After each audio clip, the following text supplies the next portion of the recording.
Alors, si tu veux savoir comment déléguer efficacement et trouver la bonne personne qui va faire le bon travail à ta place, comme ça tu vas te dégager du temps libre, eh bien reste attentif jusqu'à la fin de cette vidéo pour éviter de perdre énormément de temps et d'argent lors de ton recrutement.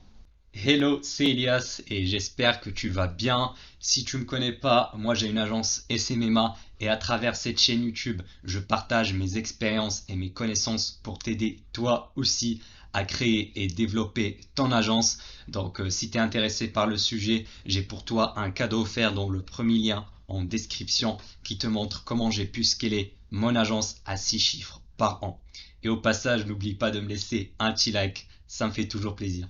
Alors, je vois qu'il y a beaucoup de chefs d'agence SMMA ou de consultants qui galèrent vraiment dans leur business. Ils sont en train de travailler plus de 40 heures, 50 heures par semaine et ils sont vraiment débordés par les tâches qu'ils doivent faire et du coup, ils pensent à recruter. Mais malheureusement, ils n'ont pas une méthode précise et ils ne savent pas par où commencer pour trouver le bon prestataire.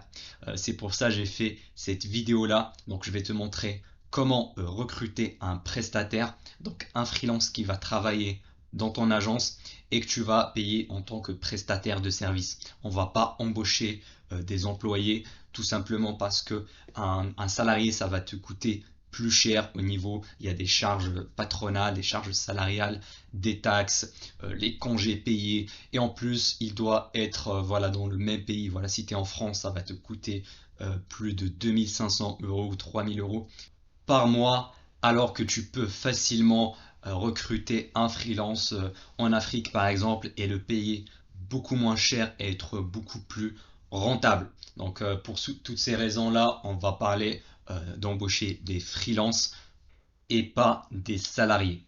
Donc il y a plusieurs points.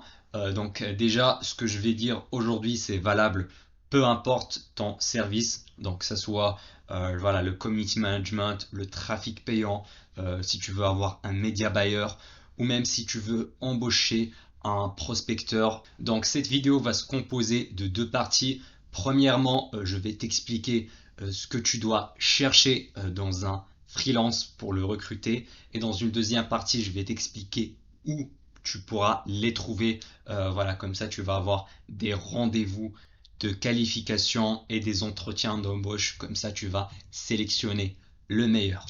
Donc, commençons par le premier point qui est d'avoir le bon mindset lors de ton recrutement. En fait, quand on dit déléguer une tâche, beaucoup vont penser, voilà, je vais juste trouver un freelance qui a quelques résultats, voilà, des bons résultats, et je vais directement lui jeter mon client. Comme ça, il va s'en occuper et moi, je vais plus rien foutre, je vais juste encaisser de l'argent. Alors, dans la réalité, c'est beaucoup plus compliqué, c'est plus complexe que ça.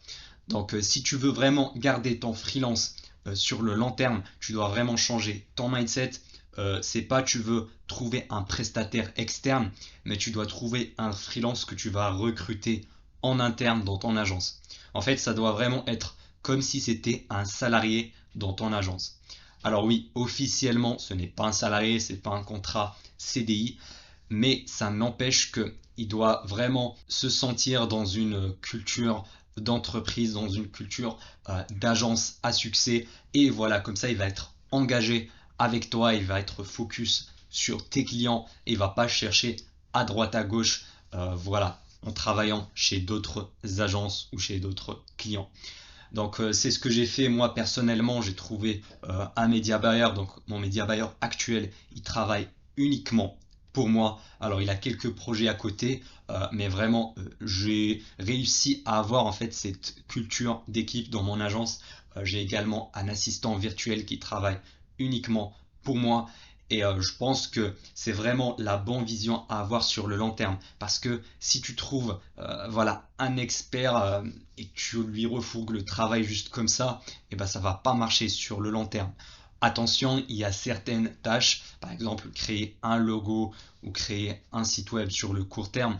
Là, tu peux le déléguer à quelqu'un d'externe, voilà, sans le recruter dans ton équipe, parce que ça fait du sens, parce que tu vas pas l'avoir à temps plein.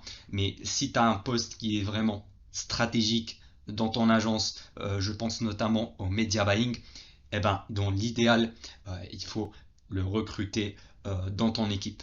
Après, bien sûr, quand tu vas créer une société, tu pourras voilà, déduire les charges des prestataires, etc. Mais ça, c'est un autre sujet.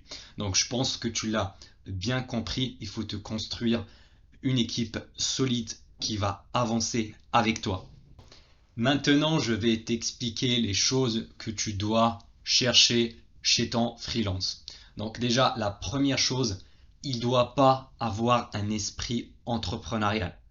Parce que je t'explique ce qui arrive. Tu en as pas mal qui vont, par exemple, te proposer de faire Facebook Ads pour toi, ou Google Ads, alors que eux-mêmes, ils ont une agence marketing. Ou bien, voilà, qu'ils ont d'autres sociétés à côté, ou bien qui ont une agence white label, c'est-à-dire voilà, en marque blanche, ils vont voilà, prendre tes clients et tu dois juste leur payer une commission.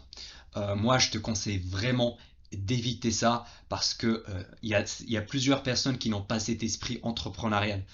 Par exemple, moi, j'ai cet esprit-là. Toi également, je pense, si tu veux devenir un chef d'agence. Mais tu en as plein d'autres freelances qui veulent vraiment travailler chez quelqu'un. Ils veulent avoir des directives. Ils veulent avoir cette sécurité voilà, de la paye, du salaire, entre guillemets, et qui n'ont pas cet esprit entrepreneurial. Et à mon avis, ce sont les meilleurs gens à recruter pour te construire une équipe. Parce que voilà, si tu recrutes quelqu'un qui a par exemple déjà une agence, et ben ça va pas marcher du tout sur le long terme. Tu peux même te créer des concurrents comme ça parce que tu en as qui vont vouloir te former chez toi. Voilà, tu leur montres tes process, tes méthodes et voilà, après ils vont te quitter pour commencer leur propre agence SMMA et te concurrencer sur la même niche. Donc voilà, ça c'est vraiment à éviter.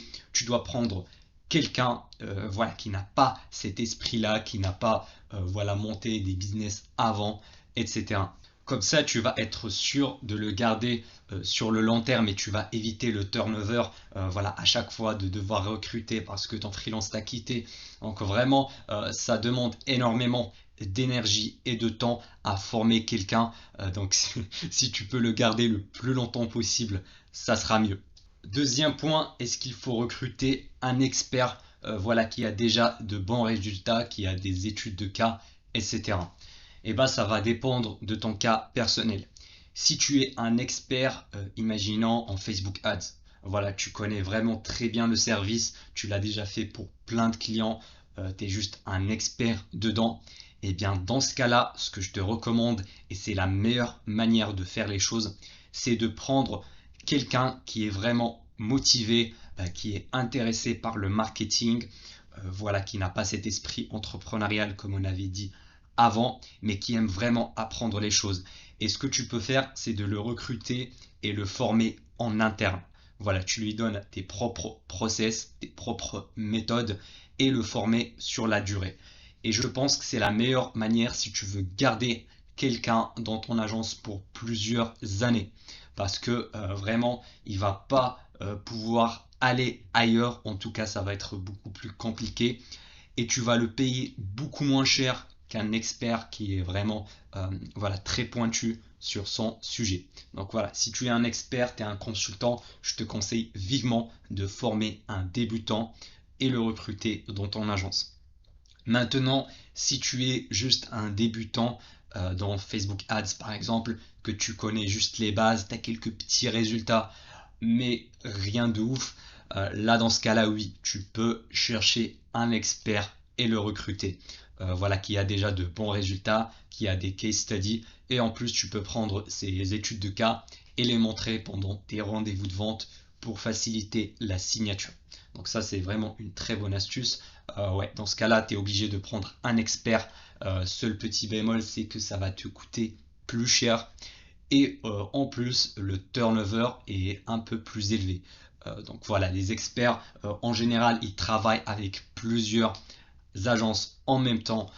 Donc tu as de gros risques qu'ils te quittent dans le futur. C'est pour ça que je te conseille vraiment d'avoir plusieurs freelances potentiels. Comme ça, si quelqu'un te quitte, eh bien tu pourras très facilement le remplacer. Donc voilà, c'était ça pour les deux méthodes de recrutement.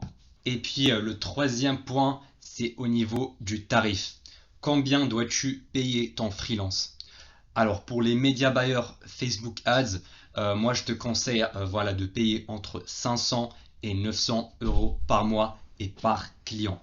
C'est ce que j'ai remarqué lors de mes entretiens d'embauche. C'est voilà, le tarif standard pour un expert qui a quand même des résultats à montrer. D'accord? Donc je te conseille de rester sur cette fourchette-là. Alors ça peut te paraître un peu bas, mais ici je parle notamment des médias buyers qui sont basés en Afrique parce que là-bas le coût de la vie est beaucoup moins cher et 500 euros en Afrique ça fait beaucoup plus d'argent alors qu'en France c'est quasiment impossible de trouver un média buyer vraiment expérimenté à ce tarif là. Voilà, en France en général on est entre 1200 et 1500 voire 2000 euros par mois. Or c'est voilà, tu peux pas être rentable comme ça. Donc également, si tu vas recruter un débutant que tu vas former toi-même, et ben dans ce cas-là, ça va te coûter encore moins cher, peut-être 200, 300, voire même 400 euros par mois. Donc voilà, à toi de voir selon ton cas. Et puis dernier point, même si c'est un petit peu plus subjectif, c'est est-ce que tu apprécies la personne? Est-ce qu'il y a un bon feeling entre vous? Parce que je vois beaucoup qui oublient ça un petit peu. Voilà, ils sont concentrés sur combien ça coûte, est-ce qu'ils ont des résultats ou pas, ils ont combien d'années d'expérience, mais ils oublient l'essentiel, c'est est-ce que on va kiffer bosser avec cette personne-là ou pas du tout. Parce que si toi étant freelance, vous n'êtes pas sur la même longueur d'onde, vous n'avez pas la même vision, vous n'avez pas la même culture, les mêmes objectifs, et ben ça va être très très compliqué de bosser ensemble sur le long terme. Ça va juste être un enfer. Voilà, il va foirer ta relation client et voilà, tu vas avoir de mauvais résultats et ça va te foirer également la réputation de ton agence. Et ça, c'est quelque chose qu'on veut sûrement éviter. Maintenant, où peux-tu trouver des prestataires? Eh bien déjà, la première méthode, et c'est ça ce que je te conseille de commencer avec, c'est déjà de regarder ton entourage proche. Est-ce qu'il y a quelqu'un dans ton réseau de connaissances, d'amis, de ta famille, voilà, qui peut faire ce travail-là et qui respecte les critères que je t'avais dit précédemment. Également ton réseau virtuel. Ça, je veux dire par là tes abonnés. Voilà, tu as en personal branding. Si tu as par exemple quelques abonnés sur Instagram, tu peux faire une story comme quoi tu veux recruter quelqu'un et voilà, faire des entretiens d'embauche avec eux. Ça, c'est vraiment le réseau proche. C'est le meilleur parce que tu as déjà ce facteur-là de confiance. Tu sais que la personne ne va pas, par exemple, te trahir et te quitter du jour au lendemain. Le deuxième endroit, c'est LinkedIn. Donc soit en postant sur des groupes LinkedIn, voilà comme quoi tu cherches quelqu'un, soit en démarchant, voilà, en prospectant directement des experts, voilà, tu peux les trouver sur leur bio ou en tapant une recherche directement sur LinkedIn. Et ben voilà, t'envoies des messages pour discuter d'un partenariat où tu pourras les recruter dans ton agence. Et puis pour trouver des bons freelances, il y a également les groupes Facebook. Donc tu vas trouver des groupes qui regroupent voilà, des personnes qui sont spécialisées dans ton service. Par exemple, un groupe pour Facebook Ads, pour Google Ads, pour l'emailing, ce que tu veux. Et même également dans les groupes de dropshippers, tu pourras trouver pas mal de média buyers qui sont assez expérimentés et qui ont eu des résultats avec le dropshipping par exemple. Et puis il y a également les sites de freelance, ça je pense que tu les connais déjà, comme freelancer.com, comme Upwork, et dans lesquels tu pourras bien sûr poster ton offre d'emploi. Maintenant, il faut vraiment avoir un bon processus de recrutement. Ok, moi je te conseille vraiment d'avoir minimum un appel, voilà, que ce soit téléphonique, moi je préfère sur Zoom, avec tous les freelances qui vont candidater pour le poste. Donc vraiment, je te conseille de poser des bonnes questions pour vraiment bien comprendre la situation de chacun pour pouvoir bien choisir par la suite. Donc ça doit vraiment être sous forme d'entretien d'embauche assez strict. Tu dois vraiment suivre une procédure parce que tu dois savoir qu'il y a pas mal de gens qui sont un petit peu malhonnêtes, qui vont prétendre être des experts juste pour avoir le job, juste pour gagner de l'argent. Donc voilà, sur ces sites-là et sur les groupes Facebook, tu vas trouver pas mal voilà, de débutants qui veulent juste gagner de l'argent et qui s'en foutent de ton service ou de t'apporter des résultats. Ils veulent juste l'argent et nous, on veut filtrer ce genre de personnes-là et voilà, les supprimer. C'est pour ça, il faut vraiment que tu connaisses ton service sur le bout des doigts. Comme ça, tu vas pouvoir détecter les menteurs et les gens malhonnêtes. Combien de fois je tombe sur des freelances qui se prétendent être des experts Facebook et quand je leur donne des petits exercices comme ça ou quand je leur pose des questions un peu plus techniques, ils commencent à bégayer. Voilà, c'est très marrant des fois, mais bon, il faut vraiment que tu fasses très attention pour pas te faire avoir. Et puis au niveau des résultats de ton freelance, je te conseille vraiment de lui demander de faire un partage d'écran en live avec toi et te montrer les dashboards publicitaires de ses clients précédents. Parce que il faut pas croire aux screenshots. Si voilà, il te montre des screenshots ou bien il te dit non, je peux pas te montrer maintenant, je vais te les envoyer par email avec des captures d'écran. Non, ça sert à rien parce que les screenshots, tu peux les trafiquer très facilement. Donc il faut pas faire confiance trop rapidement. Si c'est pas un dashboard live qui peut rafraîchir, eh ben ne le crois pas. Donc pour te donner un exemple, si tu veux recruter un média buyer, eh ben, les questions les plus importantes à poser sont premièrement combien as-tu dépensé sur Facebook Ads et voilà comment t'es-tu formé et depuis combien de temps tu fais ça. Et au niveau des dépenses, s'il te dit par exemple 100 000 euros, eh ben, il doit devoir le prouver devant toi sur les dashboards de pub. Tu dois lui demander des études de cas, qui sont ses clients précédents. Et quand il va te montrer son dashboard, tu dois regarder également les métriques importantes. Est-ce que ces campagnes publicitaires sont rentables? Comment tu peux savoir ça? C'est très simple, tu regardes le ROAS pour tout ce qui est e-commerce, infoprenariat, ou bien tu peux regarder le coût par prospect, le coût par voilà, le CPM, le coût par clic, et tu peux également juger un petit peu sur la qualité de ses créatives, du montage vidéo qu'il fait, etc. Comme ça, tu vas avoir une idée générale du travail qui va être délivré derrière pour tes propres clients.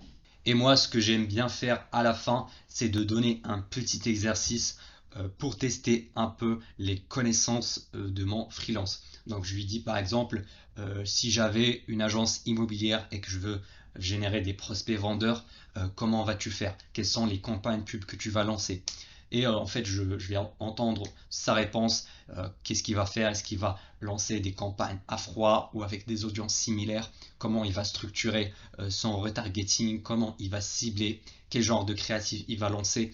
Et ça va te permettre de voir un petit peu son niveau. C'est un petit peu quelque sorte une question piège parce que tu peux facilement détecter les débutants comme ça. Ou bien par exemple, tu peux dire, moi j'ai une marque de cosmétiques, comment vas-tu faire pour augmenter nos ventes? Donc c'est une question un petit peu vague, mais tu peux rapidement comprendre sa méthode de réflexion. D'ailleurs, j'ai fait pas mal de vidéos sur Facebook Ads et sur Google Ads que tu peux aller voir.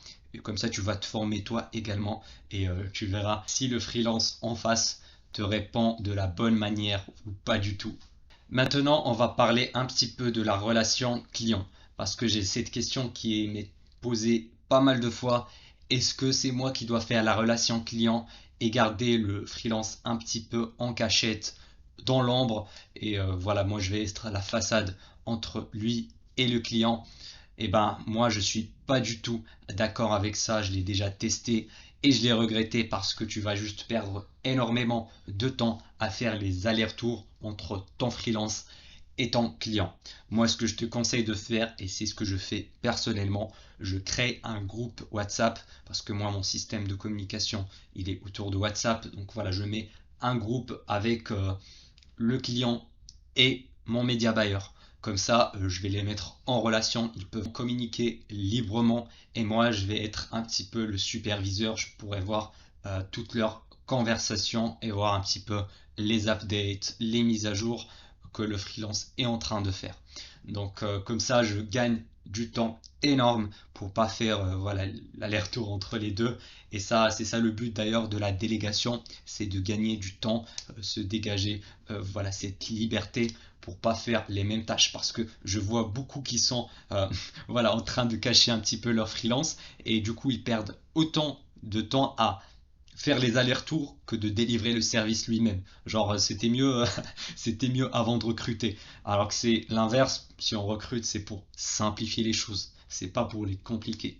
Alors je sais que recruter peut paraître quelque chose de compliqué, surtout lorsqu'on démarre, mais c'est vraiment quelque chose qui va t'aider sur le long terme, parce qu'un chef d'agence à succès, il fait pas tout lui-même. En fait, notre objectif, c'est d'automatiser un maximum pour travailler sur notre business et pas dans notre business. En fait, moi, mon objectif dans le futur, c'est d'avoir une agence 100% automatisée. Comme ça, je vais être juste un petit peu le cerveau et voilà, mon équipe va être les mains qui va exécuter. Et voilà, c'est ça l'objectif de tout entrepreneur à succès. Et puis, si tu sais pas quand faut-il recruter, est-ce que tu dois le faire maintenant, est-ce que tu dois le faire plus tard quand tu auras dépassé 5 000 € par mois ou 10 000 € par mois, eh ben, je t'invite à aller regarder la vidéo qui va apparaître ici sur l'écran et dans laquelle je t'explique quand faut-il déléguer exactement. Comme ça, tu ne vas pas faire les grosses erreurs que j'ai commises auparavant. Allez, on se retrouve là-bas.